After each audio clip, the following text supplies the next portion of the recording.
Hi Golf Pass, I'm Amy Cho. From my personal experience playing golf professionally, we spent a lot of time working on my fundamentals. That's how important it is, but a lot of the amateurs are not quite aware of this. If you're new to golf, or you could be a great golfer, just need to hit that refresh button on your setup. I'm here to show you just that. So we'll start with a 7-iron posture. That's a great place to start. Take your stance about shoulder width apart, and if you look down the line, pretend there is a clock right here, 12 o'clock, 6 o'clock, 3 o'clock, 9 o'clock, and I want you to keep your back nice and straight. I don't want you to arch too much or round your back, nice and flat back. Neutral position is what we want. From here, we're gonna keep our knees straight. We're not gonna bend them yet, and we're going to first bend from our hips. So when you bend from your hips like this, I know you're going to tip over, but hold on tight. We're gonna get there soon. So you bend from your hips first. I want your head to point anywhere between 1 o'clock and 2 o'clock. Everybody could be different depending on how tall you are, how lanky you are, etc., etc. But for a 7-iron, between 1 and 2 is a great place right there. You might feel it's a little low. That means you've been too upright with your 7-iron. So check that out. And from here, we're gonna go ahead and bend our knees to help you get into the balance. We're not just bending for the sake of bending the knees, but to help you get into an athletic posture. So when you're bending the knees, we're not gonna bend too much. We're just going to bend very little, and we're gonna press into the balls of your feet. Boom, this way. This is going to help you to engage your thighs, your glutes, and your core. It doesn't really matter if you keep your weight in the balls of your feet or middle of your feet, but a lot of the amateurs tend to confuse the middle of your feet to their heels. I don't want you to ever set up in your heels, because a lot of amateurs tend to lose their balance if they set up in the heels first. So their upper body ends up tensing up, and then now you start early extending. We don't want any of those. So let's try and keep them in the balls of your feet this way. Boom. Now we're going to go ahead and hang your arms straight down, and we're gonna get into the grip. Let me go ahead and grab my club to show you that. So I have a 7-iron here. You're gonna go ahead and open your left hand this way and take your palm. Everybody's palm sizes are different, so it could be just a guesstimate, but we're gonna go ahead and divide your palm into thirds. So 1/3 there, and we're gonna mark on the first 1/3, boom, right there. And then we're going to make a mark on the grip as well. So if you take a look at the butt end of your grip, let's pretend this is a clock, 12 o'clock, 6 o'clock, 3 o'clock, 9 o'clock. So this 12 o'clock would be the whole entire top part of your grip right here, okay? So we're gonna go ahead and put that mark on the 12 o'clock, and then tip of your left thumb is going to touch the 12 o'clock as well, and wrap your fingers around. You're going to be able to grip it in your fingers beautifully. You'll feel a little bit of pocket of gap in the middle of your left palm. That's exactly how I want you. And because the tip of the left thumb is touching 12 o'clock, that V you form right there is going to point at your trail shoulder. It's perfect right there. Now, let's get to the right hand.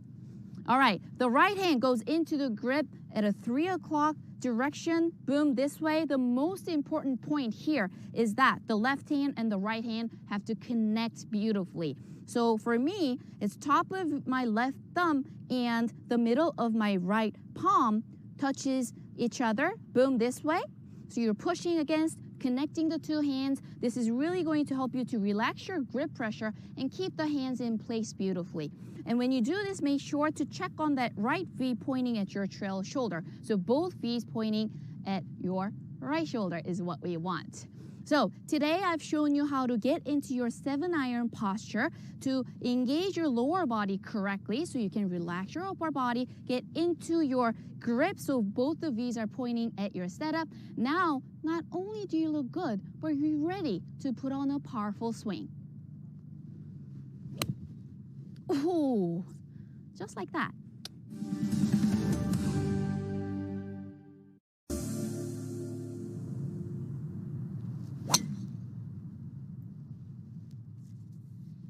You know, there's nothing quite like flushing a tee ball.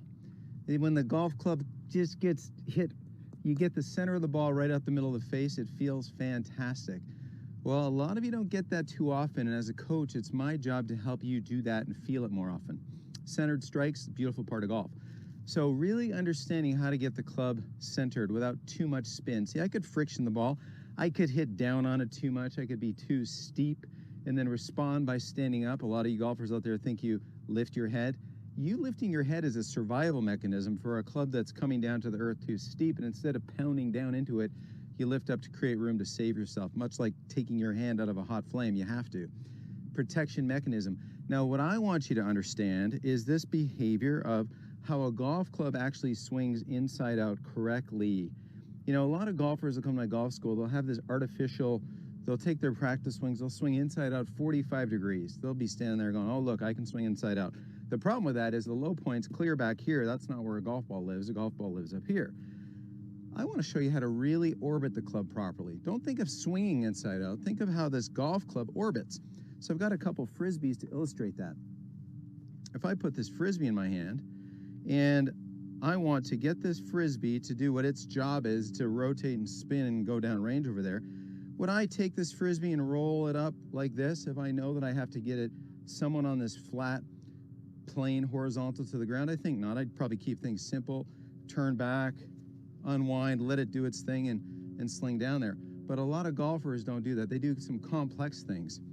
They take the frisbee, or in this case, their relationship to the golf club, and they wind this way up, and then they really can't get this to a place where it flattens out.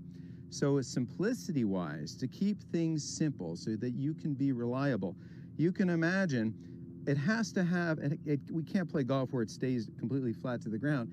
It has to have some elevation, but it doesn't have to have a bunch of twisting, because we want to be able to take that frisbee, let it go boom onto this flat plane and let our body rotate. And if our body rotates, look where that club is.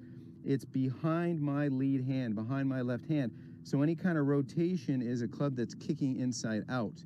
The club is low enough, soon enough for you to have all kinds of time to get that face around to square onto a golf ball. So if you hold a frisbee in your lead hand like this and you make some half backswings, go ahead and do it the wrong way. Really twist it to try to see the underbelly of it. Try to look at the other side. That's too much twisting. Take it up and just kind of see if you can point a little bit of it down at the ground. That's more Jon Rahm right there. DJ, strong face. It's already prepared to hit a shot. Rory, a neutral, beautiful lead wrist condition. He's got time to get that flat, to rotate, to really collect that golf ball. When you can do that, that's how you're going to have that opportunity for the face to really touch the golf ball nicely right out the center. So we don't want the complexity in the wrist conditions. We want to be able to take that frisbee, turn, and sling that down our target line. If you like this tip, check out more great content and instruction on Golf Pass. And remember, members, post your questions and comments down